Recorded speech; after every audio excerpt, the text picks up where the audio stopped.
A group of 5 Republicans has now filed suit to have Cincinnati City Council member Tamaya Dennard removed from office. And tonight, the man who called the FBI about Dennard is outing himself through his law firm. Local 12's Anjanette Levy joins us with all the latest. Anjanette. Yeah, Paula, we told you yesterday that we knew that witness's identity, that he was a lawyer involved in the bank's development. We held off on telling you his name until now. He's this man. He was identified as the confidential human source, but he's attorney Tom Gabelman. He represents Hamilton County in the bank's project.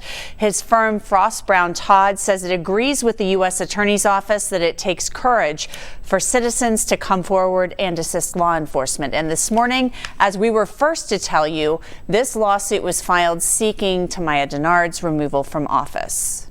Just after 8:30 this morning, attorney Kurt Hartman filed a lawsuit seeking the removal of Tamaya Dennard from office. And you accept a law firm check? Absolutely. Rarely used. Cincinnati City Charter does not have a provision for the recall or removal of Cincinnati City Council members. But fortunately, the Ohio General Assembly provided a means in state law. Coast member Mark Miller, 3 of his family members, and State Representative Tom Brinkman, all Republicans, signed on to the suit. City Solicitor Paula Boggs-Muthing will have to decide whether to prosecute Dennard's removal, abandon it, or request a special prosecutor. The state law is clear that she has an obligation to prosecute it if sufficient grounds are established. Dennard is charged with taking bribes from a lawyer involved in the bank's project. Her colleague on council, Greg Landsman, confirmed he loaned Dennard money on 2 occasions last year, totaling $1,000. At the time, I was under the impression that she was in real trouble, and I wanted to be, there for her. Landsman says he was given the green light from the city solicitor's office to do the loan, as long as he reported it on the appropriate forms. He also says he and Dennard have not worked as closely together over the last year.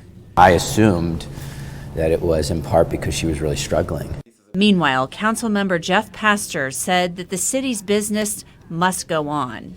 Are you concerned, given the allegations, that maybe developers have approached other council members and to offer money for favors? Not at all. Not at all. I said this before and I said it again. I just don't think that behavior happens around here. Now, one of Tamaya Dennard's lawyers, Eric Larson, declined comment on this removal lawsuit. He'll be in court tomorrow morning for a hearing on it, so will we. State statute requires a hearing be held on the removal within 20 days of filing the lawsuit. It's actually a trial. Also today, Joe Dieters, the Hamilton County prosecutor, told us the U.S. Attorney's Office asked him to stand down on filing paperwork to have Dennard suspended, and he said he's going to do that so the prosecution will not be jeopardized. Attorney General Dave Yost also spoke out today saying that Dennard should resign. Paula? All right. Thank you, Anjanette. If Dennard is removed from office, she designated P.G. Sittenfeld, her former boss and friend, as the person to pick her replacement. And new